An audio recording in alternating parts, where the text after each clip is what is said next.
Welcome to Decolonising Global Health, the podcast that invites you to learn with us as we explore what decolonisation means for our work in global health. In this podcast, we want to open up the conversation, challenge dominant narratives, and reimagine the future of global health. I'm your host, Cara Munn, and in each episode, I will dive deep into the conversations around decolonising the practices and power structures that shape global health today. The term decolonisation can be defined in many ways. We envisage a process of challenging Western superiority, the reversal of colonial legacies, and recognising pluralistic knowledge systems. Our guests will shed light on why decolonisation is crucial to achieving health equity and offer insights into how we can make it relevant for our audience, many of whom are working in the field of global health from Ireland. Join us as we question, learn, and grow together, working towards a world where health is a right, not a privilege, and where every voice is heard and valued. Today, we have the great pleasure of welcoming two global health practitioners and scholars to the series, Brittney Mengistu and Moné Vasquez. Brittney and Moné are lecturers and researchers at Vrije Universiteit in Amsterdam and are applying decolonial methods in their work. Thanks to both of you for sharing your time with us. You're very welcome to the podcast. To begin with, it would be great to hear about your perspectives on the topic of decolonising global health. So I might come to you, Brittney, first. What does decolonising global health mean to you, and what experiences have led you to bring a decolonisation lens to your work? Yeah, thank you, Cara. That's such a good question. And thinking about this, it started when I was a PhD student, actually. And as a PhD student, you're writing, your methods, you're researching and trying to figure out how you want to shape your PhD. And so I wanted to do participatory research. And so as I was reading the literature and, I was following the steps, and then I would go into the Eritrean community in London to apply these steps, but it just wasn't working. And I would go into the community and say, oh, yeah, I have these ideas. What do you think? And they're like, yeah, that could work, but maybe not. And for example, I wanted to do diary research. So I purchased all of these journals for the women to write in these diaries. And then I said, oh, I have these diaries. This would be great. And they're like, no, we don't want to do that. Or some women left Eritrea at such a young age where their written Tigrinya was not proficient, or maybe their English was not well enough to write in a diary. So going through that process and realizing, okay, what I'm reading in the literature isn't really applying to my context. Maybe I need to take a step back and to think about how to be more grounded in not only my research, but also in my interactions. And then that's when kind of myself, I had to reflect on my own positionality and think about how can I approach this from a different lens, where the methods are grounded in the local practices and ways of being and working and creating knowledge together. And how does it look for me to also occupy and be in that space within? And so during this own kind of process of reflecting how these principles that I was learning in the literature wasn't applying to the real world setting, I kind of stumbled, I would say, along this kind of in this movement of decolonizing global health, where at first I was lecturing on how to be more reflexive in your research, how to do ethnography, what does it mean to create relationships with participants, but also have to exit the field. And then it developed into how can we be more decolonial and grounded in the way that we do our research and engage with people. And so I think and it also required reading different types of literature written by people of color, because a lot of the literature that I read before were predominantly US scholars or white Americans wanting to do participatory research with like Black American communities in the US, right? So that didn't apply to me for a number of reasons. But it also required me to engage with like Latin American scholars and what does decolonial praxis look like? And then African scholars, what does that look like when kind of white Americans come into an African space or Latin American space and do this kind of extractive work, and to make sure that I wasn't reproducing those kinds of harms in communities. And then from there, I just was able to continue with the kind of spreading kind of knowledge about positionality and reflexivity and how that could be used to be more mindful and reflexive in our work in global health. Thank you so much for that, Brittney. It's really, really insightful. I think also it just brings me to the idea that we have to be so aware of ourselves.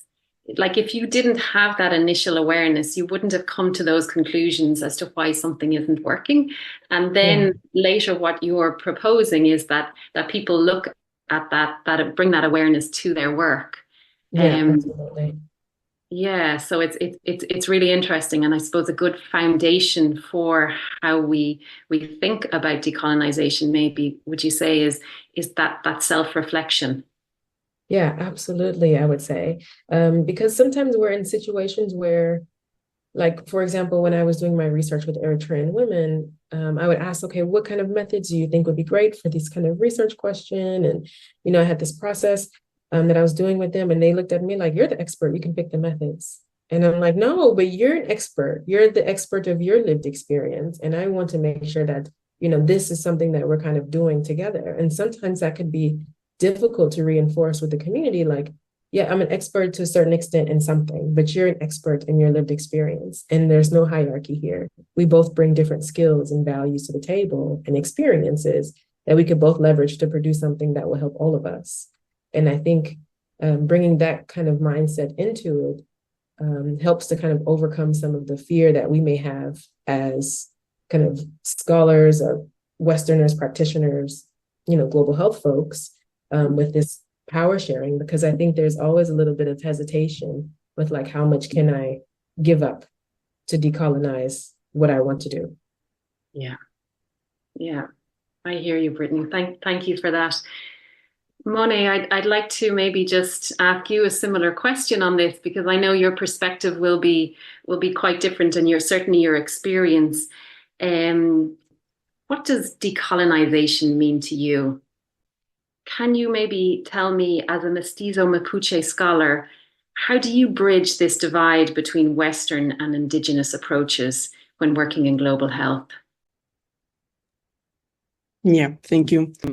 Decolonization to me is also, is to dismantle the Western system in every way. So, for example, in my case, I try to be self-reflective of my position, also of what because I have been learning in both environments, and to be self-criticize. To self-criticize myself first, also to critique, certain things about the outside world. Since I have been living here, I think I have been seeing this individualistic approach that I didn't see much in when I was back in Chile, and especially like in my community. So, and this is something that to me is also like something that I struggle a lot, but it's something that I think I try to be aware of and try to, work on this individualistic approach here, and also the competition that I can feel sometimes right here. And regarding the integration of indigenous knowledge and also the Western system, I think I have been living in both.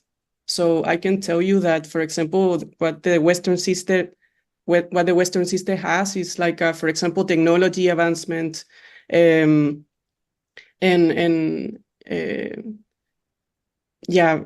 think a specialization in certain things that are very important, but the integration of everything, to see everything in a holistic way, to be inclusive, I think that's something that is lacking, and I think it's something that I'm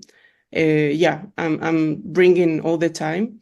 I think it's very similar actually to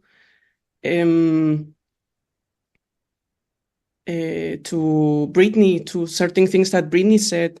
I try to, in general, also see that, the Western health tries to see only, for example, the physical health as something apart of mental health, of a spiritual health. I know that a spiritual health here is actually kind of nonsense, but is still there. So how you can bridge these two things that are so crucial to understand like the whole individual, and how the individual lives in an environment that is also important. So from my perspective, I try to also bring this kind of things, to understand the person, to speak to the person, to active listening, for example, to my patients, and to see what is needed, because sometimes it's active listening, mutual learning, the way that Brittney said before, and to understand that the problem maybe is not a heart problem or cardiovascular problem, but there is much more that it's accompanied with, for example, certain depression because of isolation, especially like in the elder people. Because I have to say, I was shocked the first time I came to Europe, and not only the first time, I keep being shocked by this, that the elderly people are isolated in this residence. And the elderly people are the ones who have the wisdom of the real practice, the experience. So how can society, Western society, isolate elderly people? And how do elderly people feel about it? That's something that, I try to constantly think about it, because what we are seeing today in society, I think, is also like a loss of certain principles and values that, people like to think that these are human values, but I think are for everyone and are very important. So, I don't know if I answer my question with this. Can I chime in, actually? Please do. I think, and I love that you said that, Moné, because something else that we're losing by isolating the older people are the stories. Our histories are really being lost, because that's an ancient form of the books that we have, right? Like the storytelling from generation to generation, and we lose that when we isolate. Interestingly, I met with somebody a few months ago, and they want to do kind of research on care homes for older adults in low and middle income countries. And I explained, like, that's not really a thing. Like I know from, my husband and his family, he's Ethiopian. Nobody's sending their parent to a care home. As, a child, and that is your parent, your responsibility is to take care of your parent, right? The person ages in the family. And these kinds of, I'm seeing more of these kinds of Western concepts and ideas of caring, and ways of doing, trying to be translated to different contexts, but not realizing the harm that may be introducing in doing that, because you take away this wisdom, knowledge, practices, even like traditional ways of curing ailments leave when you take the older individual out and put them into places where they don't have regular contact with their family. And I see this, often in hearing it in the conversation. So I just wanted to add that. Yeah. Thanks for that, Brittney. I think, we're touching on so many different areas here, but like what strikes me is that this holistic and inclusive view is just so much more human-centered, much more caring, a better approach to have. And so I'm wondering, Moné, like, how do you bring this into your research and your work when that is based in a university in the global north, when there's expectations that you fit within this Western world with its really narrow viewpoint that doesn't see the person in a holistic sense, that narrows it down to individual diseases, and you have this beautiful wide vision, and how do you bridge this gap between the two of those? Yeah, that's a very good question, and I think it's going to be hard for me to answer, but at the same time, I have been like struggling a lot also with this during my PhD, also like when I was working as a lecturer and researcher. I think I'm the whole time trying to fight to make the space for people to see what I have seen and also like what I have experienced. And because in general, what I see or my experience here is that certain Western researchers, they take a theory that it has been there and they have been, kind of developing the theory. But there is no practice. There is no practical, kind of listening to the communities that are actually connected to this theory. That's something that is not there, and also kind of living with them to see if this makes sense or if this is something that we need to change because, like humanity has been evolving and changing for so long. And I think that sometimes we think that knowledge is this and that's it. It's like some sort of like a Bible, that it is copy, printed, and that's it. And it's not like that. So I have been trying to really say to my supervisors, for example, that we need to make a space for this, and also we need to take different perspectives to build bridges also with these perspectives, because they like to work, for example, if you work in political ecology, it's only political ecology. If you work in global health, it's only global health. But it's not like, anthropology is also working in global health, and, people working in environment also working in global health. No, it's mainly like kind of individualistic, again, like I said before, and very competitive, who has the reason. But it's not who has the reason, but it's how we can kind of embed it, all this knowledge, to make a more profound understanding of these complex problems, but also complex solutions that we need to face today. So that's kind of what I'm doing, and I'm trying to, because I think the wisdom is something that is always with me. But it's not from me, it's also with others and from others.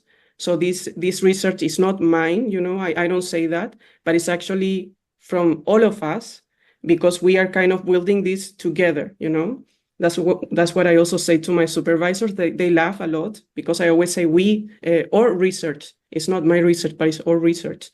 Also with the communities, this is our project, this is our research.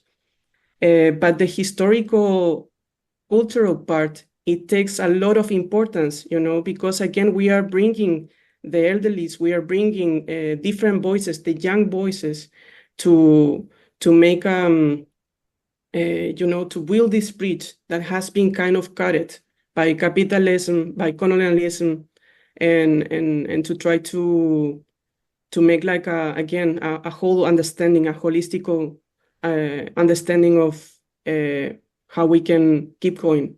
Mm-hmm. From what I hear to you, we're, I suppose, so keen to go in with our frameworks and looking for our results and our models, and we think we have it all really, really clear.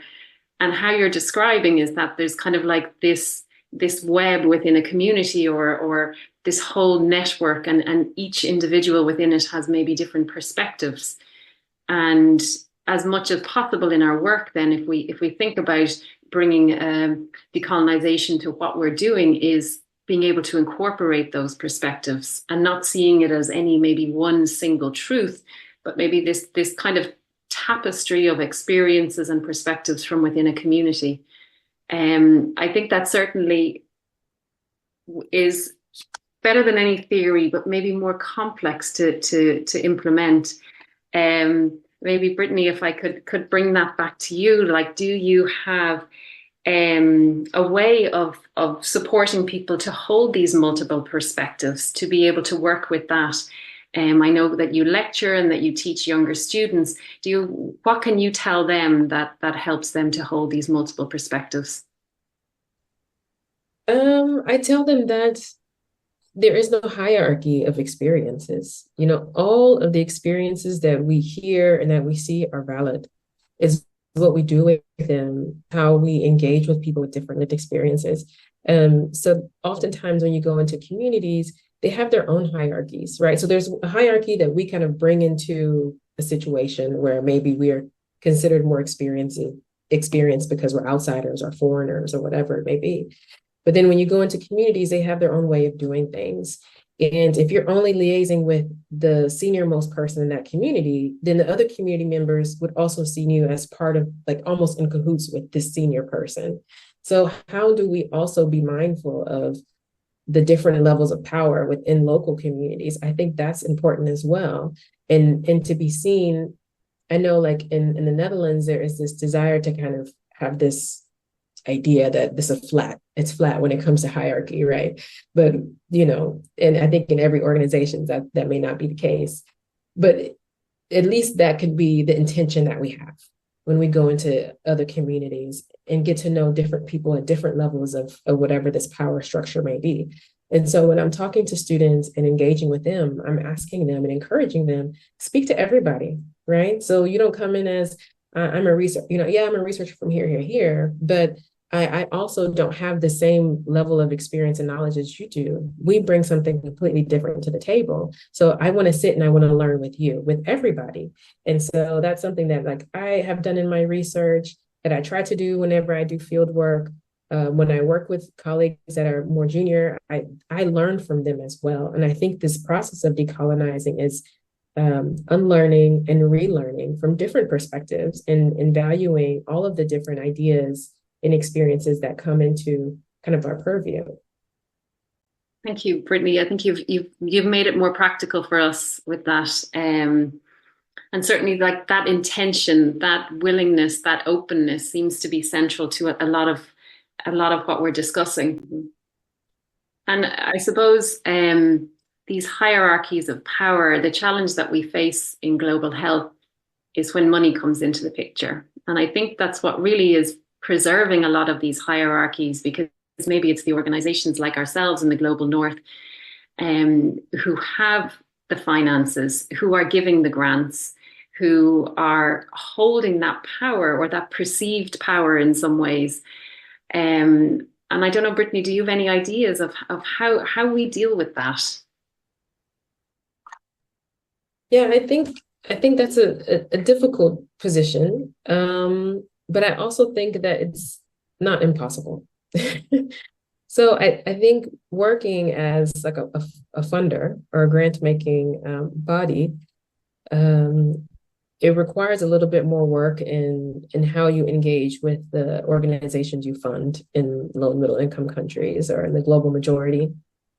It's about how you engage with them and also empower them, right? So that they're not looking to,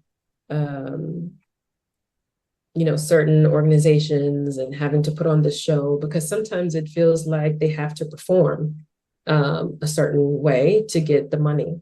And I think being transparent with them, with, your grant making, and also being mindful of the challenges that organizations face already, the realistic challenges that they face in receiving money, managing money, and the expectations that are required of the funder. I think, this continued engagement with local partners is good, or, meeting with them often to see how things are going with the organization are well-intentioned. I think those should happen.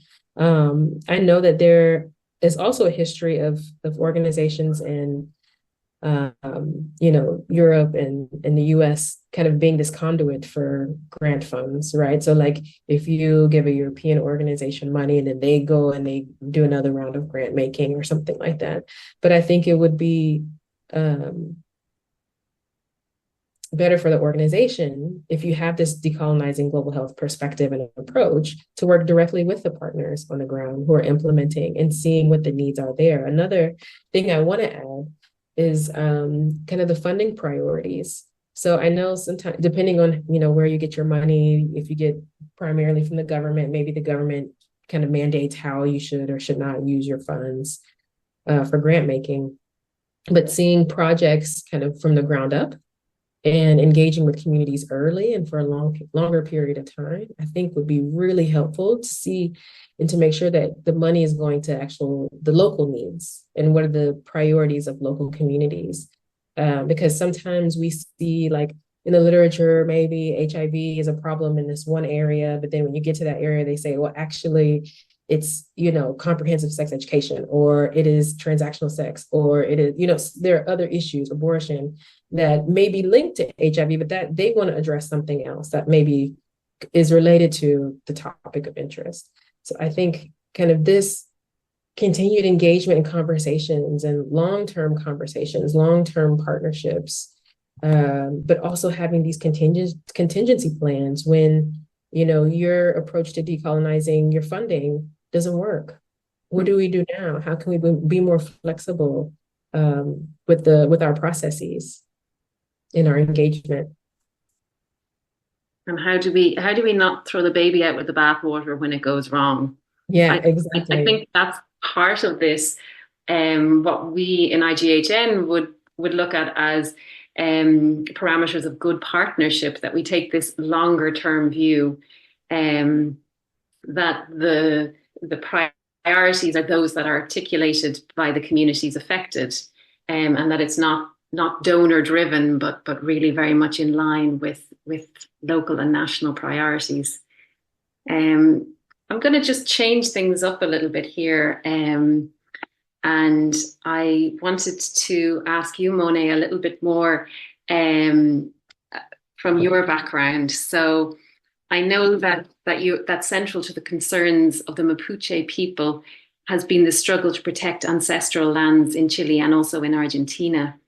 And I'm wondering, how do you see global health intertwined with Indigenous land and environmental struggles?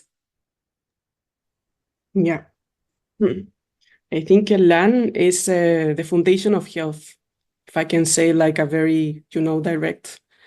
And when you think about like all the environmental degradations, and you really try to understand the link with health, for example, when the water is polluted, when the air is polluted, what kind of impact it's going to have in human health, and not only in human health, but also like animal health. When you try to understand that, then I think,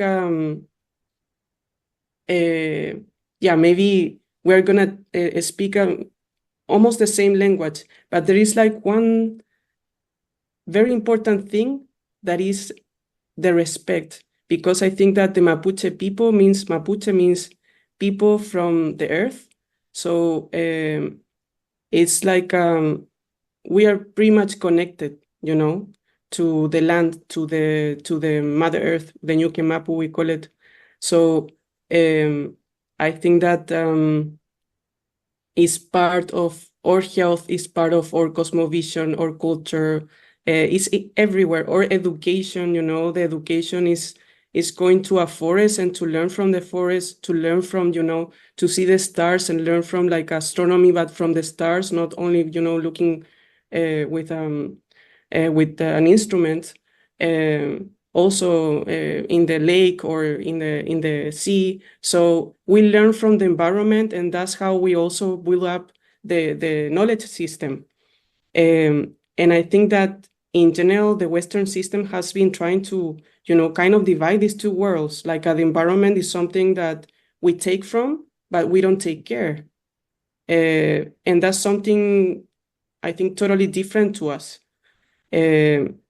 Because if you take care of the system, I think now the environmental system, now we are seeing that you need trees in order to, avoid heating, for example. So what if we will see that we are one, we are, connected to also the place where we are living, but also the place where we were born. And it's part of our culture, it's part of our heritage or roots, because we are as a tree. We are like a tree. So, and I think that, pretty much what I have seen, the health impact of, and in general, the health results or the health impact of not seeing this as like a land as a foundation of health, like what I say in the beginning, is something why global health, is not advancing as much as I would like to. I just find that so profound that you say land is the foundation of health. And I think if we could like just feel that as much as anything else, it's such a truth for us. And I think it also brings us back maybe to the whole topic of our conversation, which is decolonization. And what decolonization did is so interlinked with the exploitation of land and exploitation of peoples. So I think it sort of nearly brings us around full circle to bring it back to this, and to think about it in terms of land, our connection to the environment, and how that unraveling and that disconnection has maybe led to many of the problems that we face today.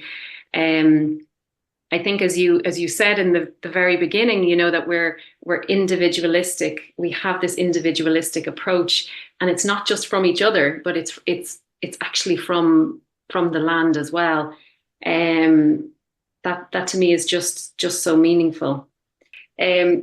So I think as we move towards wrapping up the podcast, I'd like to maybe just look to have a quick chat more generally about decolonization.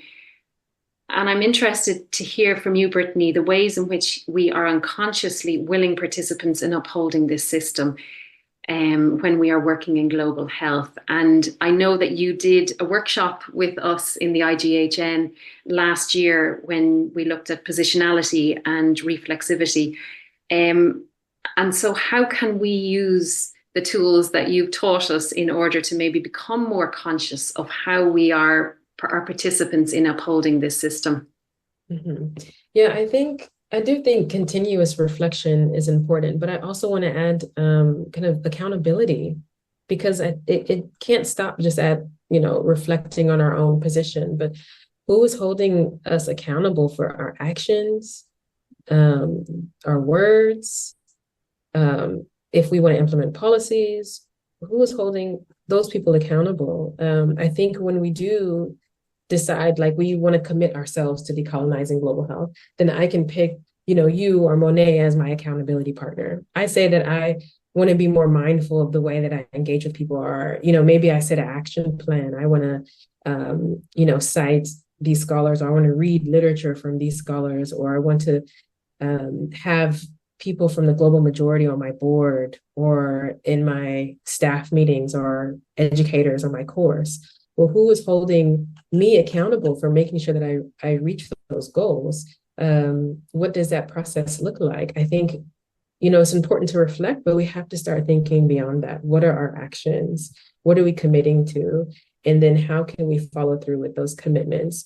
I think another thing that I've seen is sometimes this uncritical engagement with what has been happening. So there's been quite a bit of literature on decolonizing global health, events, webinars, etc. But are the people, you know, we would want to see decolonize our practice? Are they going to these events? Are they, you know, are they interested in the subject? If they're not, why not? And if they're not, then maybe they're the ones who are uncritically upholding these structures of oppression. And are they engaged in these conversations? How do we engage people in a way that they would be open to listening? Because if you kind of have these conversations with people that you know, see as, you know, maybe being, you know, unwillingly upholding these structures, then maybe they'll be a little bit defensive to you, kind of questioning maybe their practices or their approach or maybe their language. And so how do we have these conversations? Well, you know, it would be subtly, oh, did you read this paper? Or maybe, you know, instead of saying it this way, or maybe we can say it this way, or maybe you can explain X, Y, Z to me, or let's have a conversation. Maybe we bring somebody else in and we talk about how we could be more equitable in the way that we do things. But again, you know, some people can be afraid because it requires change. It also entails discomfort. People do not like to be told that, you know, what they're doing is harmful or discriminatory or racist. You know, people could say, oh, I'm not racist, or I don't discriminate, but maybe your actions do. And maybe they aren't ready for these conversations. But I think these are the kind of conversations we need to have in the field to move the field forward, Because if we're not having this conversation, then we continue to sit in this discomfort because somebody's going to be uncomfortable, right? So it's either going to be the person of color who is experiencing discrimination or racism, the students who don't see representation in the classroom, or the researcher trying to get access to do their research, but not being granted access because the ethical review board doesn't understand the process. Whatever it may be, there's a level of discomfort somewhere. And I think we all need to find a way to sit with that and work together. But I do think, as I have these conversations with more scholars and practitioners, there is some hope that things will change. But I think there's also some kind of awareness that where the change needs to happen, there's a bit of silence there. And I think if we just continue to be honest with our needs and with our requests, then maybe we will see some change in the global health space. I think that's a really nice and practical approach to take, to be able to sit, as you say, in that discomfort and have those conversations, but then also to make sure that we're taking responsibility to follow up on them and to follow through on our actions. Yeah. And I know in the IGHN, we've definitely been having conversations about decolonisation. And as I say it, I feel like we're at a foundational level. We're hoping that as we learn, so can our network learn, and that this can be followed up with actions. And just maybe to conclude, it would be really lovely to hear from each of you. If you have any final thoughts or takeaways for us and our listeners on how we can practice the decolonisation of global health. So Moné, I might come to you for just any final words or final comments for our listeners. Thank you. I'm going to take something that Brittney says, with your permission, Brittney. I think cultivating reflexibility, accountability. I think that was something that, I have been struggling as well in my work, in general, sometimes also with myself. But and to sit like what you mentioned before, to sit with the discomfort is something that I'm very used to. But I know that many people here in Western Europe, especially, are not used to. But I think that is something that people need to learn in their own pace, with humility and with a lot of compassion, also for the things that they don't know, but the thing that they know. I think that that's something that they need to take one step back and just say like, maybe this is not my space. Maybe this is not, this is not my voice, but I'm taking the voice of someone else. So I think these are like things that to me are very important to keep decolonizing global health. Also creating, safe spaces, inclusivity,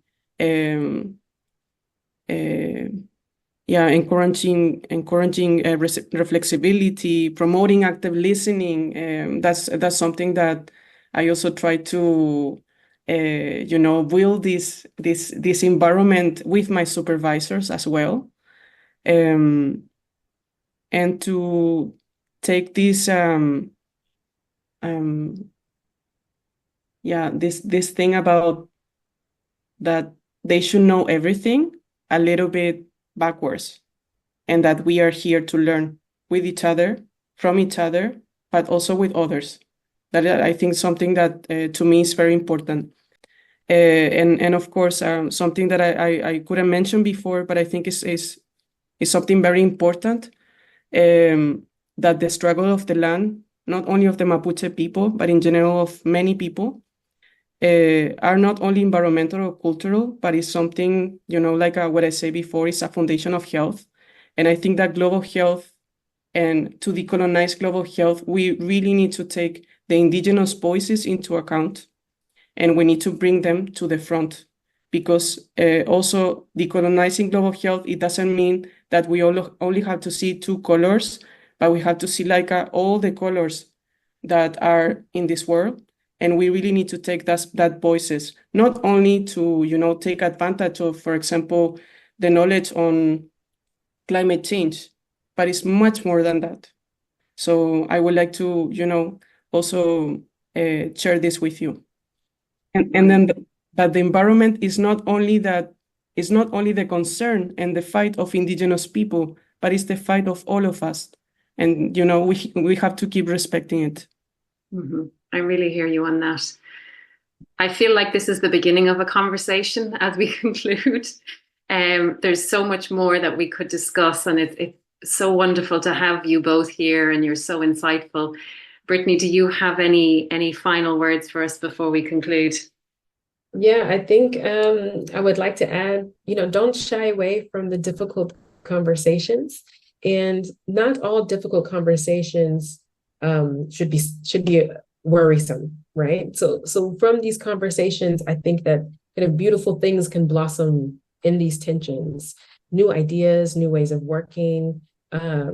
So I would encourage people not to see it as like going through the fire, right? I mean, iron sharpens iron. Your coal turns into a diamond with some pressure.